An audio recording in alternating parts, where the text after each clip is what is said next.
اليوم موضوعنا يمس قلب كل إنسان، موضوع يرافقنا في كل لحظة من حياتنا سواء شعرنا به أم لم نشعر به، إنه الرزق. كثير ما نربط الرزق بالمال فقط، لكن الحقيقة أن الرزق أوسع وأجمل بكثير. تقول لي يا فلانة دوم أدعي ربي أنه يرزقني من فضله، وكل يوم أدعي، ما في وقت يمر إلا وأنا أدعي بالرزق، وأنا حاطة في بالي المال. أدعي ربي يرزقني من بعد ما كملت دراستي وصار علي وايد مصاريف، وأنا أدعي ربي يفك ديني وهمي، ولكن كل يوم أدعي يا رب ارزقني، مثل ما قلت همي المال. لكن كل ما أدعي ولله الحمد ربي يفرج لي شيء، ربي يحط في طريقي شيء حلو. ومرات أسمع كلام حلو من شخص مش متوقعتنه، وابتسامة من شخص، وحتى مرات أروح المستشفى وأكون خايفة لكن يقولوا لي أمورك طيبة، أو يمر علي يوم حلو أو راحة بال وانشرح صدر، أو أنك تحصل شخص يساعدك. وحتى الحب يكون رزق. والله أن كل يوم أطير من الفرح. بعد مدة طويلة، بعد كذا شهر، قمت ألاحظ وأفكر أن كل ما دعيت بالرزق ربي يعطيني هالأشياء، ما يعطيني المال. هني قلت كأن ربي يقول لي ترى الرزق مش بس المال، عندي أشياء أوسع وأكبر وأجمل وأكثر من المال تسعد الإنسان، بس أنت ادعي وأطلب. كأن ربي يقول لي شوف اللي عندي، خذ اللي عندي وأنا أعطيك اللي تحتاجه بالترتيب، بس أنت ادعي وبيوصلك المال في وقته،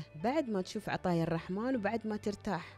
تعرفين ما قمت أفكر كيف بقضي ديني من بعد ما شفت هذا كله وحسيت فيه. قلت كل شيء على الله ولا أستعجل، لكن ما تركت الدعاء أبد، وأشرب معك الشاي وأقول من مايك بودكاست قصة وشاي إن الرزق مش مجرد أرقام ومبالغ مالية، والرزق لا نحصر على شيء واحد فقط في بالنا، لا، الرزق أوسع وأوسع من اللي في بالنا. ونحمد الله على كل شيء بين يدينا، ونثق أن كل شيء مكتوب لنا بيجي في وقته.